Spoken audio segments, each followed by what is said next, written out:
and welcome to Nashoba Now. I'm Michael Wood, Superintendent of Schools for Nashoba Regional School District. In the next half hour, I hope to share with you the things that are going on now in Nashoba.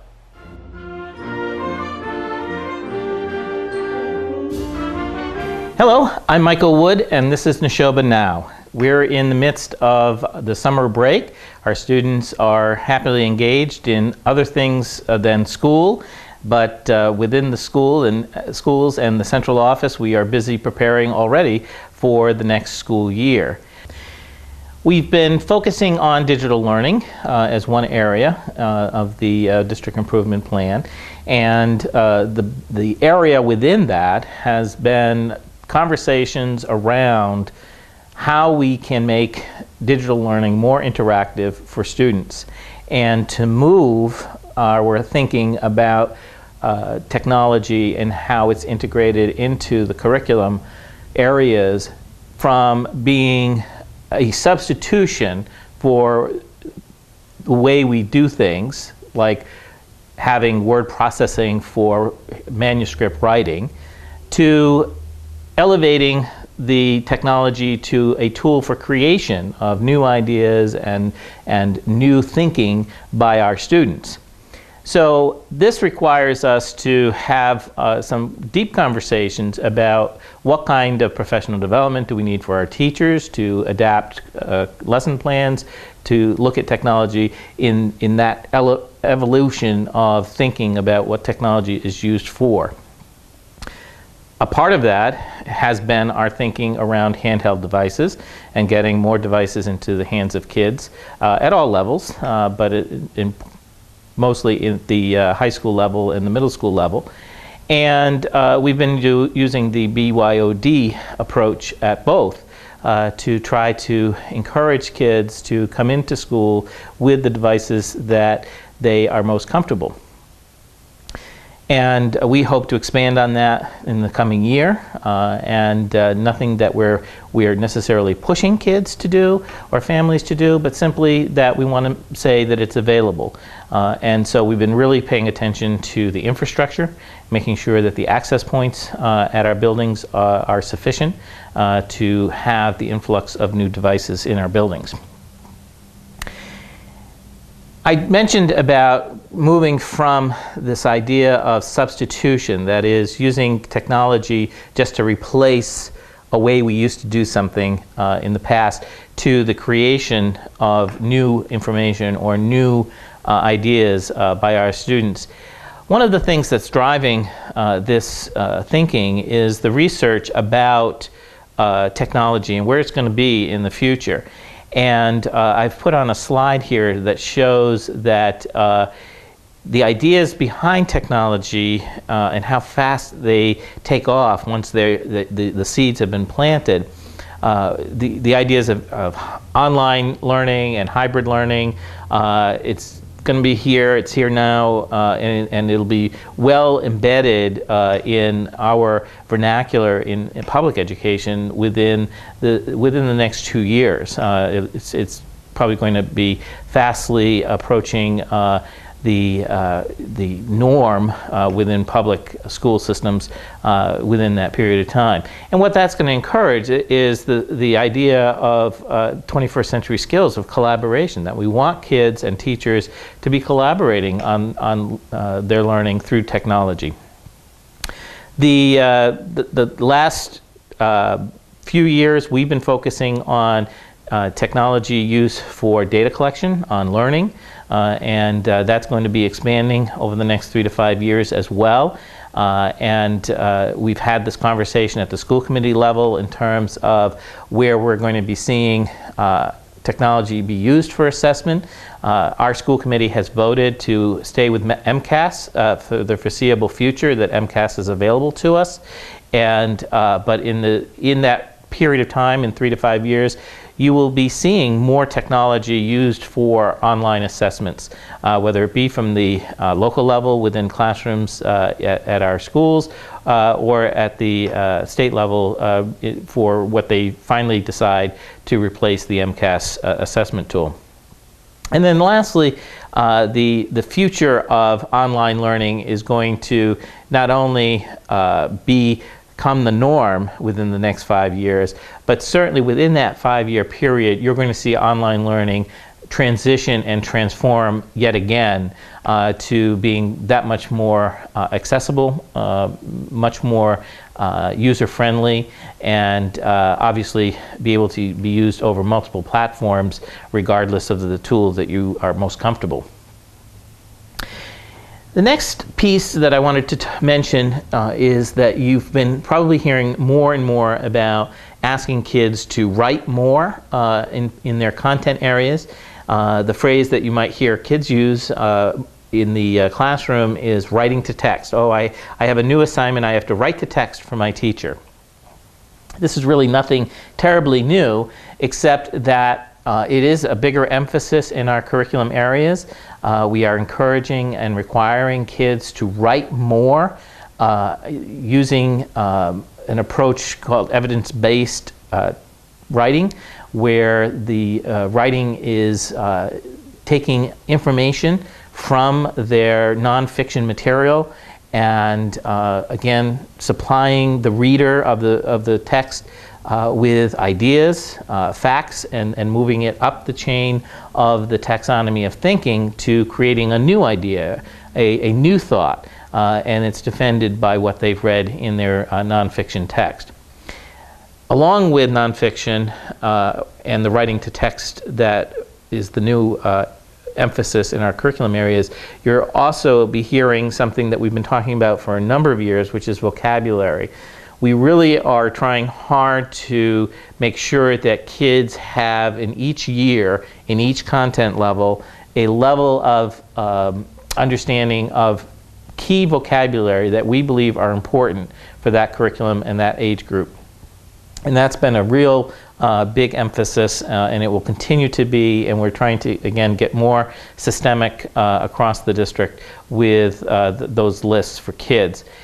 Additionally, we've been using, and we'll continue to use, a writing approach called 6 Traits plus 1, and that, again, is something we want in common across not just our ELA classes, but all of the teachers are learning more about 6 traits and what to be looking for in the writing so that there's more commonality to the expectations and what a finished piece of writing looks like.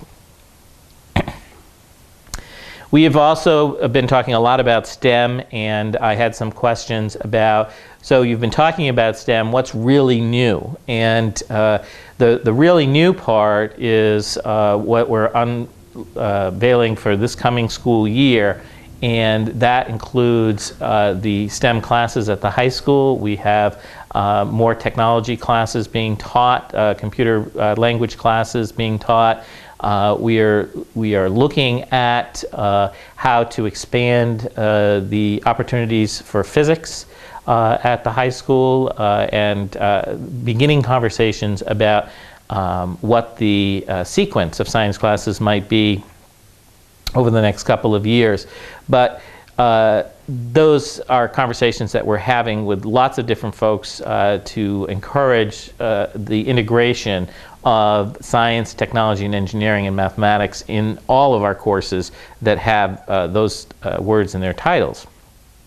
We're also writing the curriculum. It's being adopted by the state, we hope, this fall. We've been doing some drafting based on what we believe will be the final outcome by the state at the various grade levels. And we're also refurbishing our science programs at the K-5 level with the materials to really encourage inquiry-based experiments and language and process in the science lessons that our elementary teachers teach. So we hope that what kids will be seeing mostly at the start of the school year and throughout the next school year and many more to come is that they'll see more embedded labs, if you will, even at the elementary level, for the science instruction, because it's important that they have an opportunity for inquiry in real science. And we use a program called FOSS at the elementary level. We will probably continue with either that program or something very similar to it as we look for resources to support the new curriculum.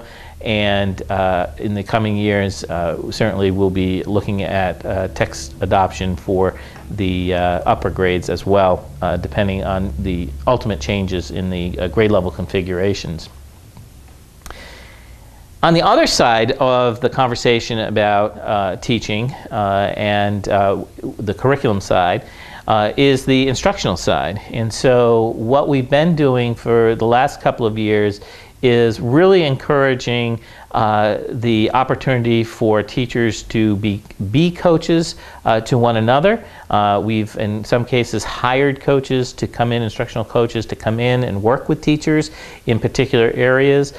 This has been a very successful approach for us, and we've seen excellent results in terms of student performance, but also our teachers report that they love the idea of having that immediate conversation about what they did and how it went, and if there are areas for change for the next time they present a similar type of lesson. And that's the conversation that is rich for our educators, and they really appreciate having that expert in their classroom being able to give that coaching opportunity. So we're focusing in on literacy, STEM initiatives, the curriculum that I just spoke about, and obviously digital learning. These past few years, we've made the transition pretty much from a Microsoft-based organization to a Google-based organization. So we've been doing a lot of work training our teachers to use Google Apps in the classroom, certainly grades 3 through 12. And it's been a very successful transition, and there's so much more that our kids can have access to as their teachers become more comfortable using Google as their primary storage of information and resources for them. The other area that we've been having a lot of success with, and again, it's measured mostly by what we're seeing in our testing data from MCAS to our local assessments, is that we are encouraging, whenever possible, wherever it makes the most sense, co-teaching. That is, a teacher, a special needs teacher, and a general education teacher working together for the entire good of the class. So that we can have the richness of deep, differentiated instruction from all levels, for all levels, from students with special needs right up to students who need a gifted and talented type program within the classroom. And again, we've had a lot of success with this. We've been doing training across our grades, and the teachers love the camaraderie, if you will, for having a partner teacher in the classroom. And it's something that we're doing not only with our licensed teachers, but also our paraprofessionals who are very talented, and as they learn more and more about how to teach and what they're teaching, they become experts as well. And so it's becoming a rich resource for us in the classroom. Is we want to make sure that all classes are rigorous classes, that not only are they teaching to the standards, but they're taking that as being the minimum, and that we can expand on the standards whenever possible for our students at all levels of instruction. And one of the ways that we look at levels of instruction within a lesson plan or a unit plan is we use Bloom's taxonomy. And Bloom's has been around for a long time. Many people have understand it from a lot of different perspectives, and it's been adapted in other areas of thinking and action items for businesses as well. It's recently been revised, so some of the language has changed. But as the slide points out, it starts very basic with just remembering information, being able to have recall of new topics and new information. And it goes through a continuum. And it's not supposed to be necessarily such a specific staged continuum, but kids and teachers should have conversations about what stage they're in so that kids begin to understand that there is this continuum of learning. And it goes right up through what they're now calling create. It's important that we get to that point in all of our teaching, whether it be over a period of time in lessons, but certainly throughout the units of study, so that all kids get to a place where they're creating new ideas, and they're basing that on what did they learn, what do they understand, what did they analyze to get to that place, how did they evaluate that information, and then how can they defend what they're now creating as a new idea, as a new product, as new evidence of their thinking. That's the rigor.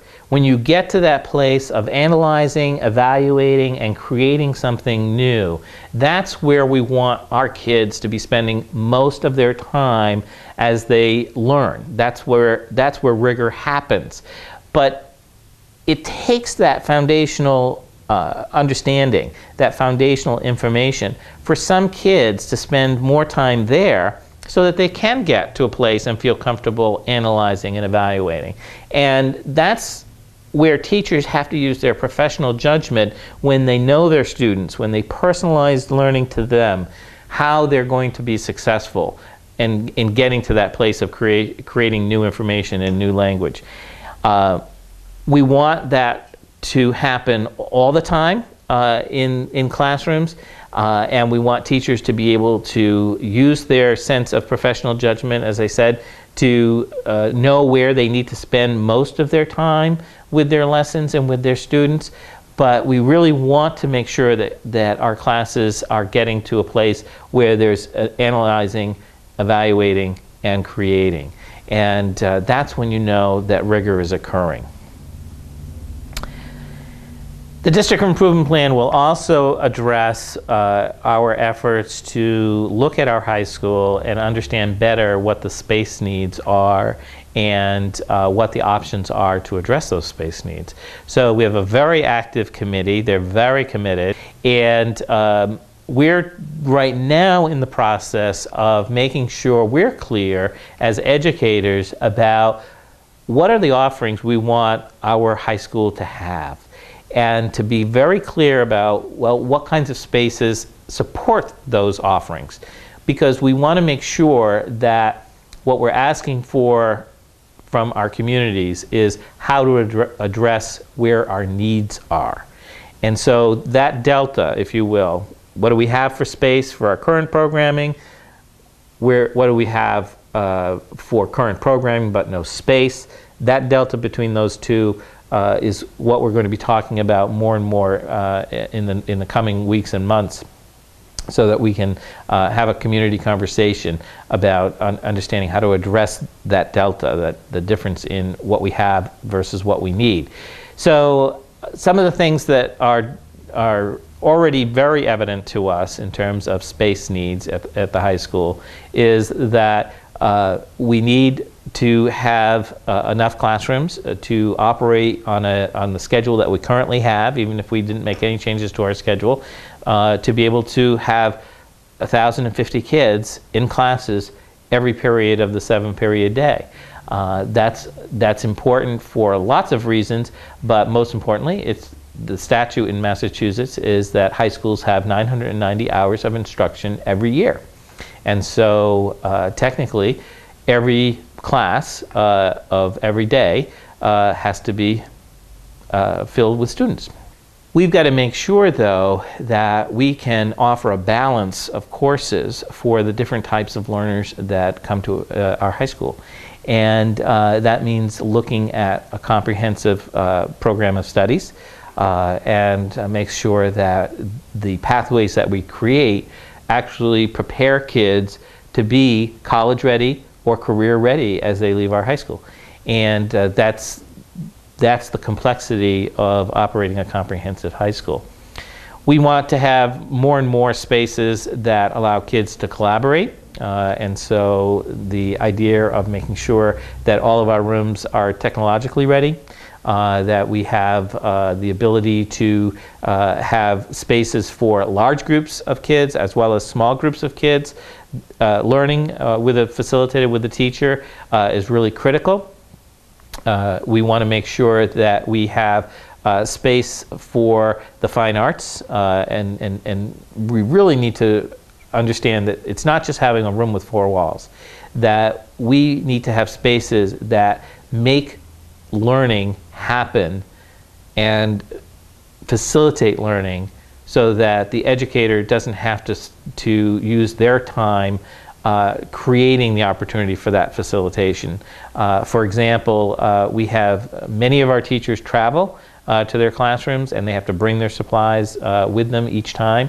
That's not uncommon, but we want to create a way to make sure that the travel is safe, that we have appropriate storage in classrooms that are used for science, that aren't technically labs.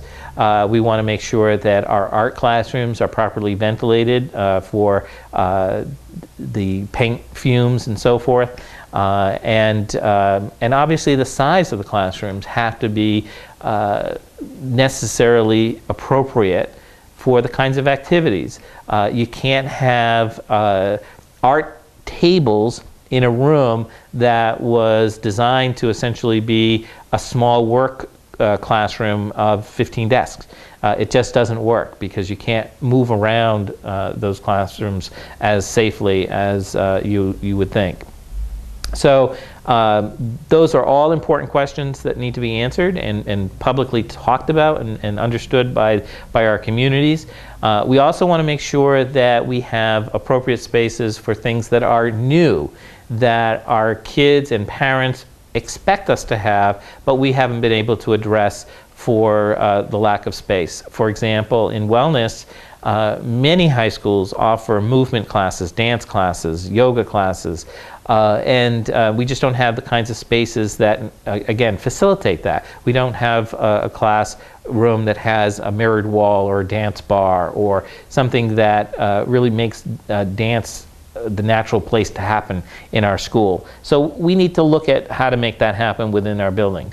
The conversation is also about where our high school does very well and the spaces that we have that we want to respect and make sure that we continue into this conversation in a meaningful way. We have a beautiful auditorium. We have 2 very spacious gymnasiums that really assist us in many, many ways. Obviously, our physical space outside is, we have a beautiful stadium, beautiful fields now. So we want to make sure that those get respected in any kind of conversation that we have about our future of the educational space at our high school, because it's both inside and outside. We're working with information that we have from the Massachusetts School Building Authority. They have a very thorough website that gives us the kind of information that guides us to what kinds of questions to ask ourselves and make sure that we're ready for any kind of potential partnership with them if that's the direction that we decide to go. And we're also having the conversation with our towns to make sure that A, they know what we're talking about, but B, what are their needs? What's going on in terms of capital projects within their communities so that we're in balance and in perspective with what's happening in the 3 towns. So that's a very important part of the conversation as well, and we've been able to keep everybody informed because our committee is made up of members from many of the capital planning committees in our 3 towns. While summer is here and it's been beautiful weather, we obviously want to make sure that people continue learning. And I'm a firm advocate that learning happens everywhere, and there are opportunities for kids and adults to engage in a number of ways. Obviously, reading being one of the most important things that we can encourage parents and kids to work together to make sure happens over the course of the summer. With technology, the digital connections that can be made, our websites for each of the schools have a number of different activities that kids can log into and avail themselves. They're free. And so any kind of practice that can happen over the summer is valuable. You know, it doesn't have to be areas of that are new. It can be areas that they are very well accustomed to, and just go in and practice and spend some time, purposeful time every day looking at that. Obviously, any type of conversations about current events that are developmentally and age appropriate for kids, that's always a great way to begin to have kids ask questions and look for answers in materials, whether online or newspapers or magazines. That's a great way for kids to explore what they know about their world around them.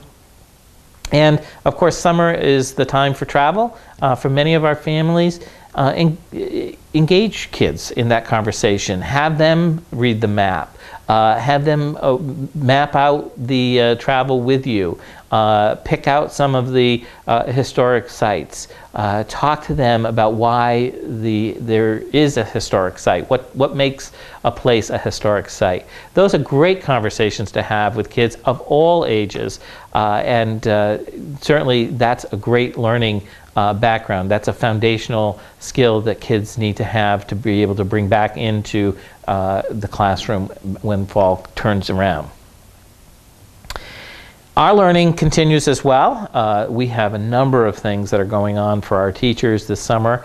We have a summer academy that we run, which has a number of offerings for our teachers on site here at the district, but also at various colleges across the Commonwealth.